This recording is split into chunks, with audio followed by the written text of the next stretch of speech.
15, 16, 17, 18. Yang absen 22. Masih ada yang belum masuk. Silakan diaktifkan Enos. Enos sering gangguan jaringan ya. Enos Laya ini. Dika Tambah, Christina Joya, Ridwan, Karis Hulu, Alvin Risninda. Dari mana kamu Enos Laya? Kenapa masih di jalan? Ya Bu, mau bentar lagi nyampe Bu. Oke, hati-hati. Ini Dika Tambah dari Ridwan dan Karis Hulu. Saya screenshot nih ya. Ini ada yang masuk lagi. Oke. Tahan sebentar ya. Jadi nanti di akhir semester, jadi nanti harinya saya cek dulu di kampus kapan kalian bisa ke kampus untuk memajang karya-karyanya. Jadi sebelum UAS ya, pra UAS kalian ke kampus untuk pasang karyanya. Jadi pas UAS itu kan rame itu, jadi mahasiswa lain bisa melihat karya kalian. Untuk kebetulan kita memang biasa buat pameran sih. Nih, udah ya, saya screenshot ya. Pasang senyumnya dulu semua. 1, 2, 3. Oke. Ya, yang penting absen dulu. Setelah ini boleh kalian matikan videonya. Oke.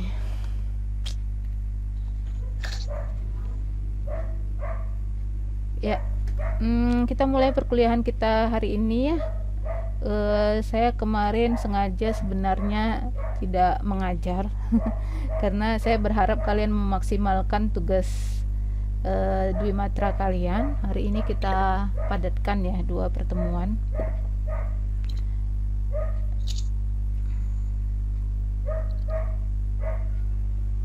Nanti kalian juga bisa akses e-learningnya. Kelihatan sudah layarnya? Kelihatan Bu. Sudah Bu. Oke, baik.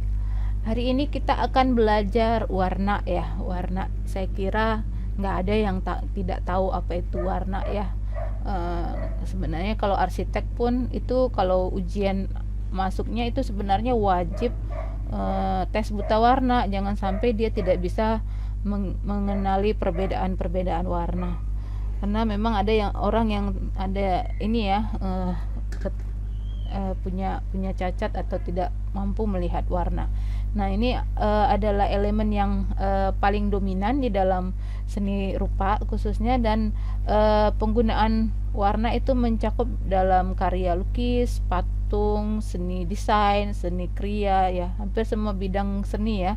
Dan dalam seni rupa, warna bisa berarti pantulan tertentu dari cahaya yang dipengaruhi oleh pigmen yang terdapat di permukaan benda. Jadi ketika dia mantul, dia memberikan efek yang berubah warnanya ya.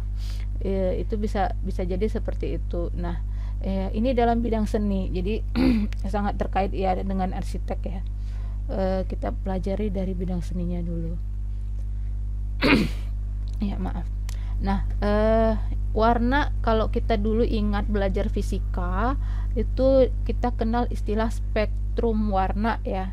Jadi tadi bidang seni, sekarang kita senggol bidang fisika. Nah, warna adalah kesan yang ditimbulkan oleh cahaya pada mata.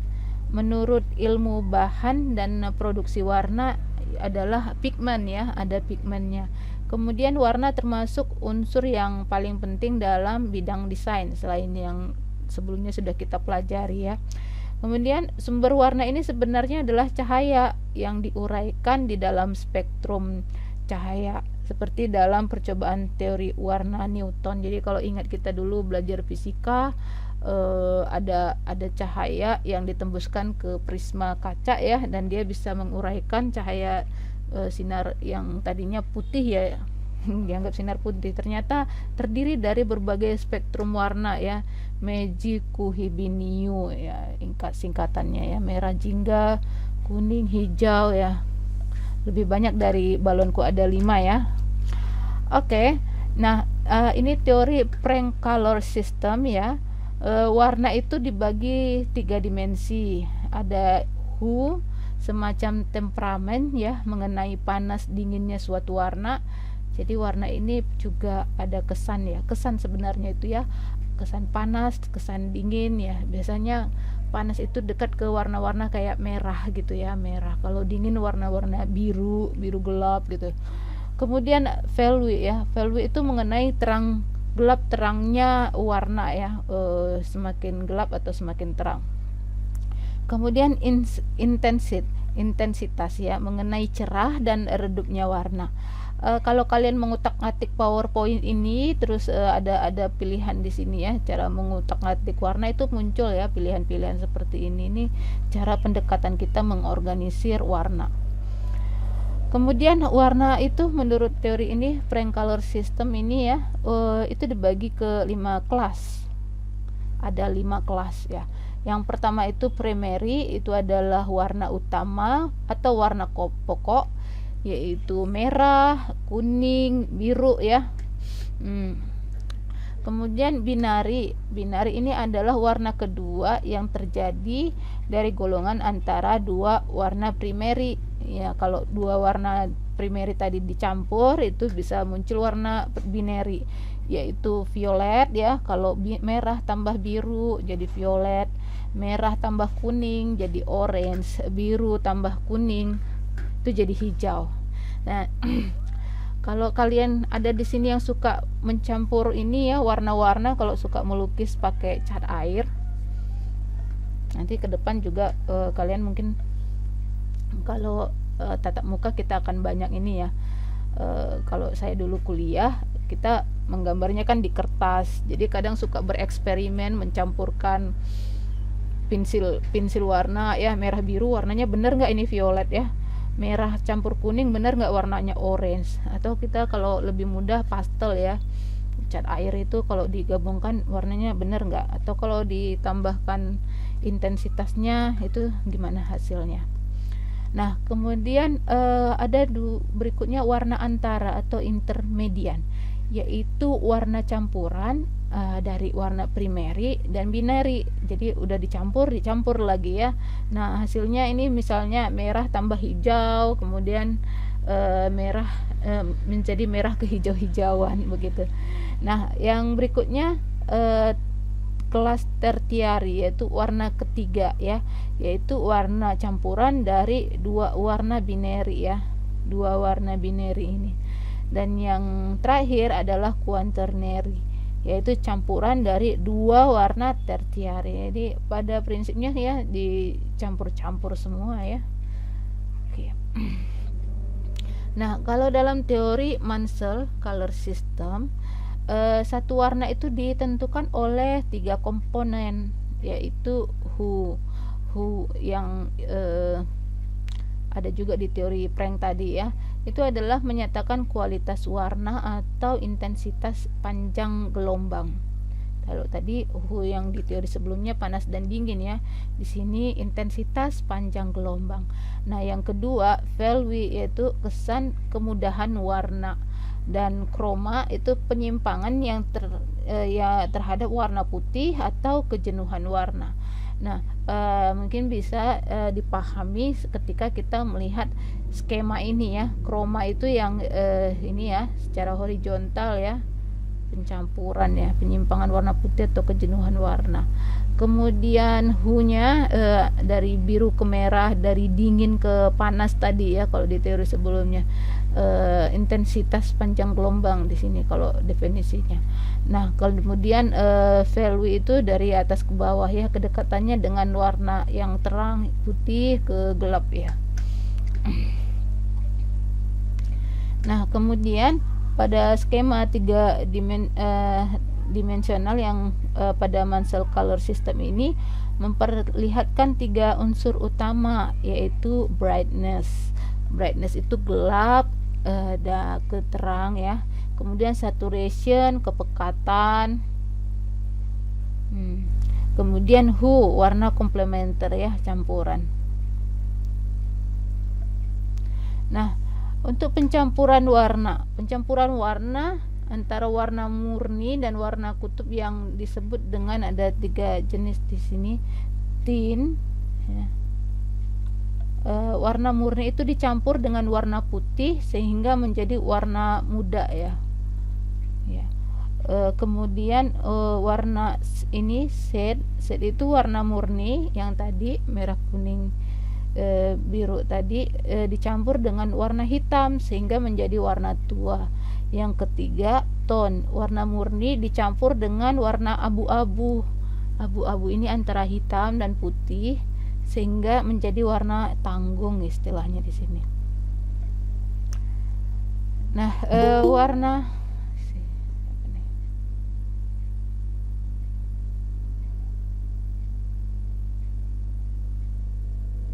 Nah, ini cara pencampurannya ya. Oke. Merah, jingga, kuning, hijau. Nah, warna dasarnya tadi primary tadi yang bulat ini ya. Kemudian yang ini warna campuran yang apa istilahnya tadi saya lupa. Kemudian dicampur dengan model metode tone, shade dan tint ya. Kemudian efeknya seperti ini. Jadi bereksperimen kita dengan warna ya, dengan dasar 3 tadi bisa menghasilkan banyak warna. Nah, kemudian hubungan antar warna yaitu komposisi warna atau susunan warna yang dapat dilakukan dengan berbagai cara. Yang umum dikenal adalah berdasarkan 3 warna dasar, yang ini tadi merah, biru, kuning. Tetapi ada juga berdasarkan 4 warna dasar atau pokok ya. 4 itu yang ini ya, ditambah warna hijau di sini. Nah, kemudian ada sifat komposisi warna ya, sifat pencampuran warna itu bisa dibagi 2. Ada yang selaras yang berhubungan, yang kedua itu keselarasan, selaras tapi tidak berhubungan ya. Apa itu? Nah, yang pertama itu selaras tapi berhubungan, artinya warna-warna yang harmonis yang diambil dari warna yang berhubungan, yaitu misalnya monokromatik ya, monokrom, satu warna, yaitu bila dipergunakan hanya satu warna sebagai dasar komposisi yang menghasilkan warna dan nada warna bayangan dan variasi dari warna tersebut. Ini contoh komposisi warna monokromatik ya. Warnanya dekat sebenarnya, pada dasarnya warnanya merah ya, tapi dicampur abu-abu, dicampur hitam ya. Ini istilahnya monokrom ya. Kemudian keselarasan yang berhubungan tadi artinya warna-warna yang harmonis diambil dari warna yang berhubungan, yaitu analogus yang berurut mempergunakan 2 warna yang letaknya dalam lingkaran yang berurut dan sama sifatnya, misalnya sama-sama bersifat jeruk ya. Nah, misalnya warnanya ini dekat ya, warnanya ini antara orange dengan merah ke orange ya. Komposisi warna analogus berurut masih dekat juga, masih berhubungan. Nah, yang kedua yaitu keselarasan yang tidak berhubungan. Nah, di sini warna-warna yang tampaknya selaras atau harmonis dan sederajat itu diatur dengan cara ini ya, komplementer, yaitu jika digunakan 2 warna yang berhadapan posisinya dengan warna primary yang sifatnya berlawanan. Ini ada lingkaran warnanya, kemudian dihubungkan ya, ini palet warna. Kemudian direct complementary yang berhadapan langsung dihubungkan, kemudian split complementary dia dihubungkan dalam bentuk ya, berbentuk sudut ya 3. Kemudian polychromatic yaitu komposisi yang mempergunakan lebih banyak warna dari apa yang disebut sebelumnya di atas, dan biasanya kesannya menjadi ramai ya, kesannya ramai, jadi warna juga bisa memberi pengaruh ya. Nah, oke, kita lihat selanjutnya. Nah, Keselarasan yang tidak berhubungan bisa dilihat nih yang direct complementary ya. Hijau campur abu-abu, kemudian ada yang hangat, merah campur putih, dan merah. Ini warnanya agak udah blur ya. Kemudian split kalau komplementari biru campur hitam, kemudian yang hangatnya itu yang merah dan campur putih. Jadi dia selaras tapi tidak berhubungan. Okay. Nah, prinsip bagaimana kita menyusun warna ini nanti kita butuhkan saya kira kalian sudah coba lakukan sih di tugas sebelumnya ya. Bagaimana kalian memilih warna? Ada yang mencoba warnanya itu, ada yang orange sama biru disatukan dalam satu lembar tugas. Ada yang warnanya hanya biru putih tapi kelihatan enak juga dilihat. Nah, ada yang warnanya mungkin hanya 2 jenis, ada yang warnanya sampai 5 jenis ya. Nah, bagaimana sebenarnya prinsip penyusunan warna? Nah, teorinya itu bisa dibagi dengan 3 ya. Jadi ada yang dengan harmoni ya, keselarasan warna yang monokromatik yang diciptakan di sekitar hue. Coba dilihat tadi palet-palet warna yang tadi dimunculkan di awal ya. Kemudian kontras itu mempunyai susunan warna dari variasi value dan intensity tertentu ya. Kemudian aksen ini merupakan variasi dari susunan warna yang ada. Sampai di sini ada yang mau ditanya nggak?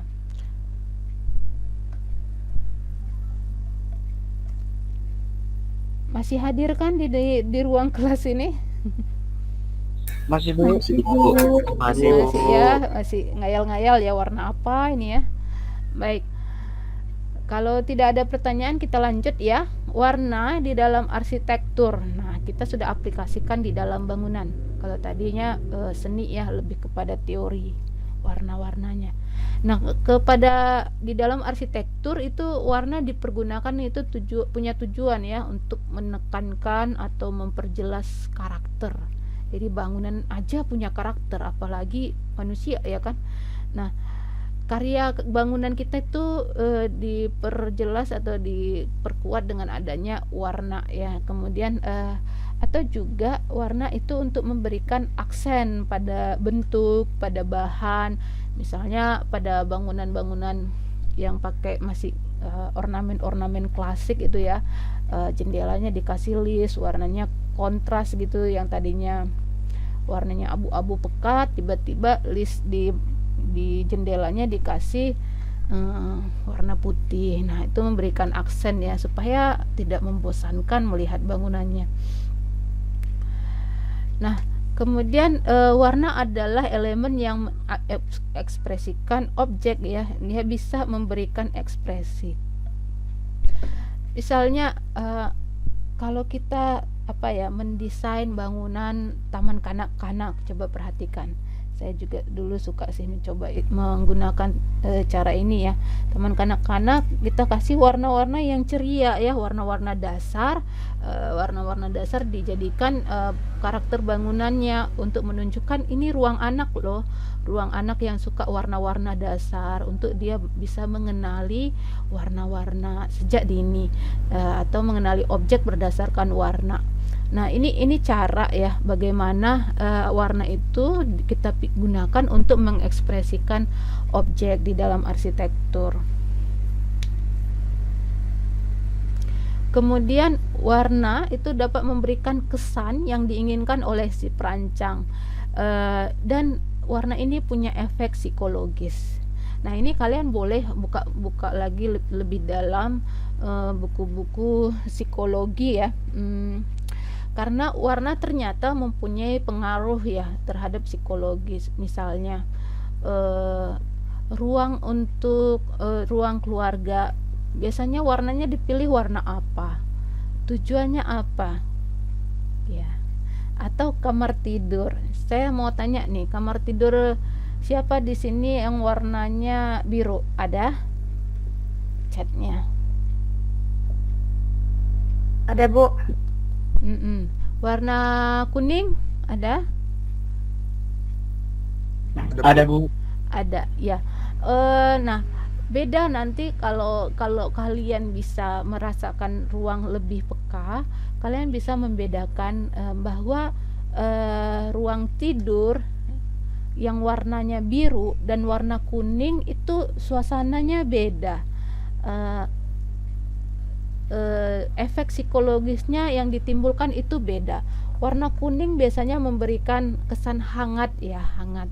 Sehingga dia cocok di ruang-ruang yang butuh suasana akrab, yang membuat orang lebih tenang begitu ya, lebih mudah apa ya,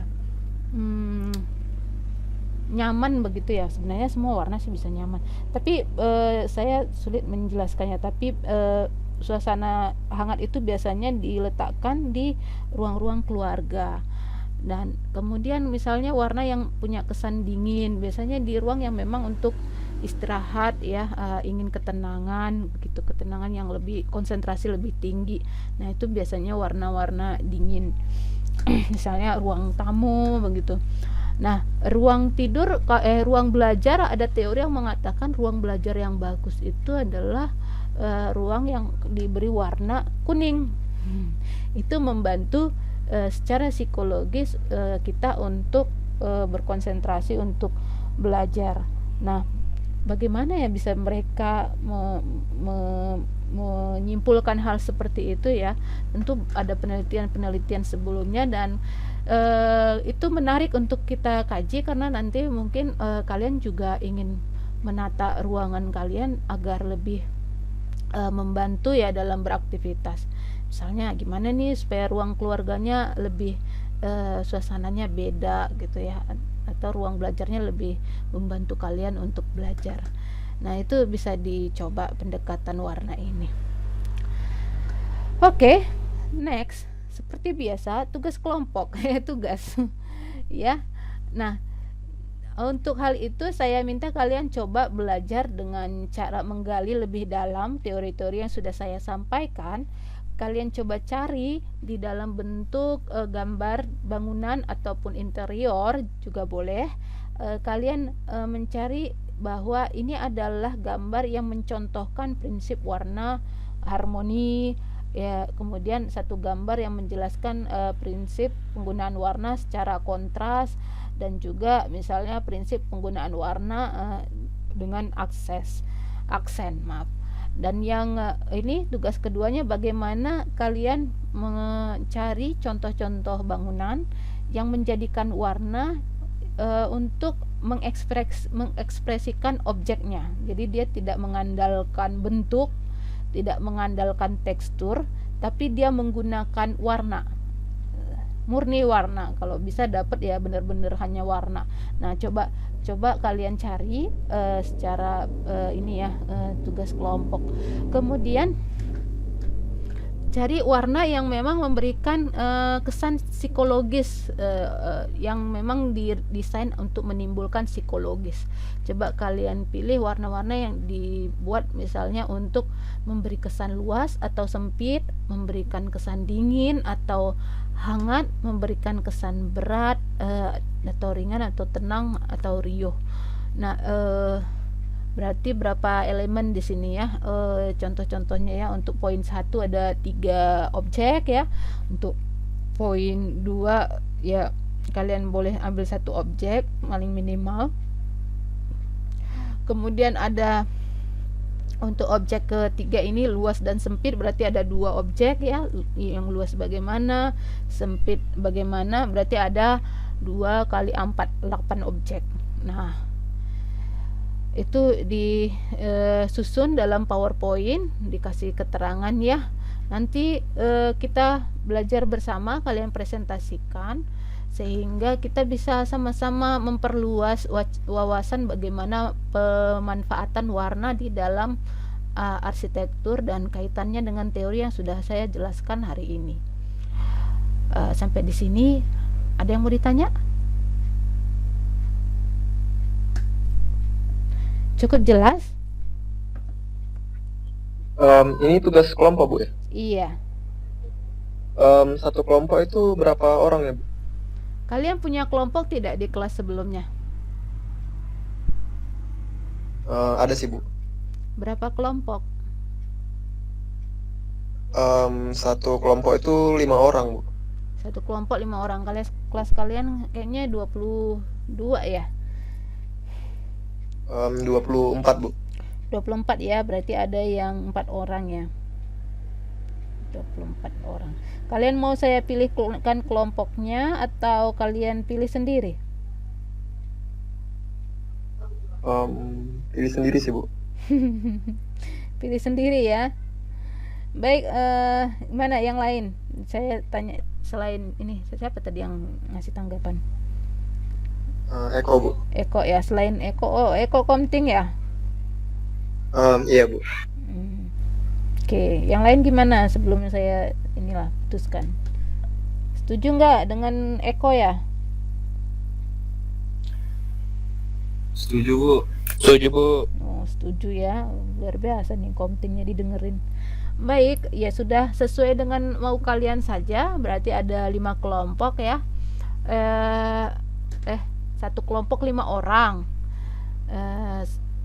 Kalau kalian 24 berarti sekitar 5 kelompok, ada satu kelompok yang hanya 4 orang gitu ya.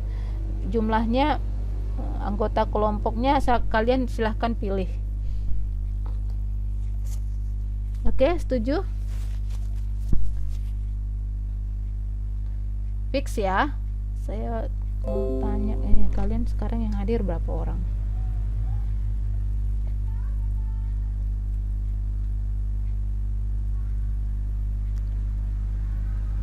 1, 2, 3, 4, 5, 6, 7. Ini nggak semua hadir nih di kelas nih. Nah, untuk pembagian kelompoknya tolong diletakkan di grup nanti ya. Saya bisa pantau nanti untuk apakah semua punya kelompok. Bisa ya? Iya, Bu. Ya, Bu. Bisa, Bu. Bisa, Bu. Baik, ini masih jam 8. Tugasnya berarti sudah bisa mulai minggu depan. Jadi silakan kalian bagi masing-masing, mungkin cari satu objek atau 2 objek ya, kalian diskusikan. Tugas kelompok ini agar membantu kalian juga nanti bekerja sama tim, bekerja sama ya. Jadi nanti pas kita ujian semester, ketika memasang karya-karya kalian di kampus, kalian juga sudah cair ya, sudah bisa bekerja sama. Oke, saya lanjut lagi ya ke presentasi berikutnya. Masih sanggup kan? Satu mata kuliah lagi, satu mata pelajaran lagi ya. Oke.